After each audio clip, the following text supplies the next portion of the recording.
Hello and welcome to yet another episode of the Euroman Movie Report, the show where I talk about a movie I have recently watched at my local movie theatre. This week I'm going to talk about the long-awaited live-action adaptation of DC's Justice League. And I've been waiting for this movie for a while, but after having seen the previous DC Cinematic Universe movies like Batman v Superman, Suicide Squad, I didn't have such high hopes for this film because Batman v Superman wasn't very good and Suicide Squad was indeed a mess. And that isn't due to the people who made it, but because of Warner Brothers, who, they want to make money, so they took out a lot of material from the theatrical release of Batman v Superman and Suicide Squad in order to get it the PG-13 stamp. And we later saw what would have been Batman v Superman, the full version, when you could go out at your local Electric City, or what it's called in America, and buy the extended edition of Batman v Superman. And Justice League is of course a continuation of the plot from Batman v Superman, where we had that Henry Cavill, who also played Superman in Man of Steel, like he did in Batman v Superman. He dies at the end of Batman v Superman after having fought Zod, who had been turned by Lex Luthor into the creature from the comics, Doomsday. And now, of course, sometime later, the world is in mourning because Superman is dead and Lois Lane,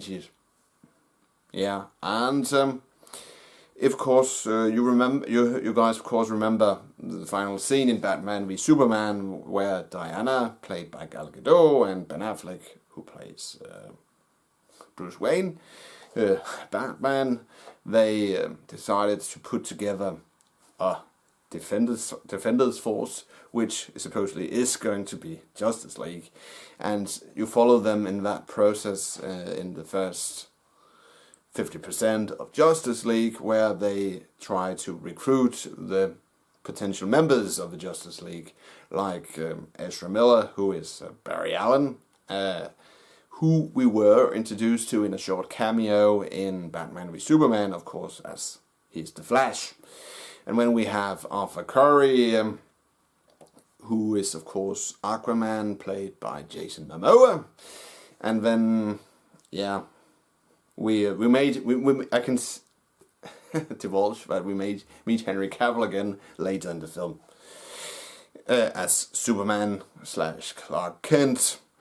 And then we have the character Victor Stone, played by Ray Fisher, who haven't had a live-action movie or appearance before.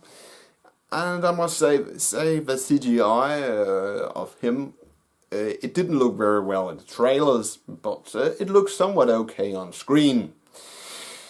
And basically they put together this Justice League, and all the while we learn that a character named Steppenwolf, who is the general of one of the biggest bad guys of the DC universe, Darkseid, he comes to Earth, and he wants to enslave mankind, and we are introduced to that in previous times there was this battle between Darkseid as general and his forces and the Atlanteans, the humans and the Amazons on one side, and Steppenwolf was defeated, and so on and so on.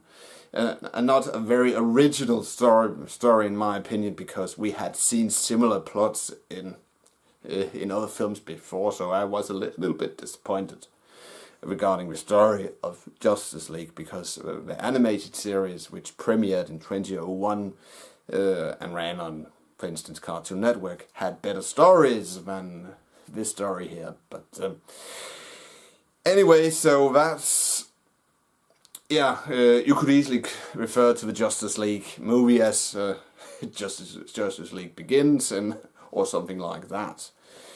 But the acting in general, okay. It was a toned down version of previous Zack Snyder films. You could easily feel that, and gone were Hans Zimmer and that other guy, and the music was done by Danny Elfman. And one funny thing about Danny Elfman doing the music, I'm not sure, I remember correctly, if he did the original score for the 1989 Batman, but because there's a scene when Batman talks to Commissioner Gordon, who is of course played by J.K. Simmons. There's a small, and I'm not sure if I heard correctly, you can hear the original Batman theme from the 1989 movie for a couple of seconds out of that, and I thought that was a fun nudge to the 1989 Batman. But as I said, the acting is okay, the CGI is okay, but the story is a bit, in my opinion. So, did I enjoy this film? Yeah, it isn't boring, but it isn't good either. And as of this point, there are a lot of DC Cinematic Universe projects planned, but we do not know if they will come to pass. We do not know if there will be a Justice League Part 2. But it will probably, if it comes, it will probably be helmed by Joss Whedon, the guy who helped create the Marvel Cinematic Universe, because Zack Snyder, of course, had to leave the Justice League, and yeah,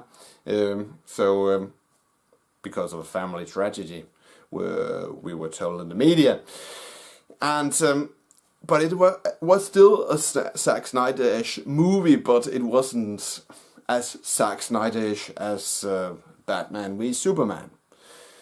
And of course there are two after the credit scenes where we have Henry Cavill's Superman and Barry Allen's Ezra Miller's The Flash conducting a race to see who was fastest. And the final after the credit scene is that Lex Luthor having run away from Arkham Asylum once again, and he's of course once again in the after credit scene played by Jesse Eisenberg. And I read that there was a long segment of Jesse Eisenberg's Lex Luthor, which Joss Whedon decided to cut from the film. I don't know how much of that was supposed to be the after credit scene, but a chunk of the movie of Zack Snyder's original movie did contain some segments with Lex Luthor, supposedly, and I guess some of that was reused for the after the credits scene.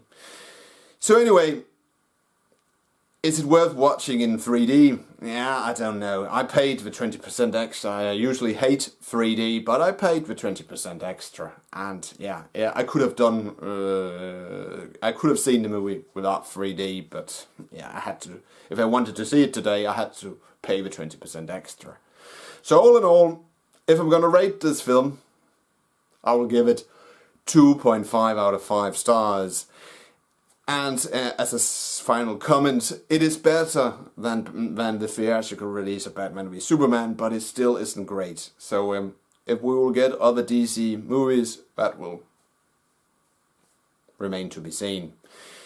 But thanks for watching my review, and this is Euroman of Euroman's Movie Report signing off. And I will return next week with another review at that time of Murder on the Orient Express. But until then, have a pleasant weekend, and I'll see you in my next video. Bye for now.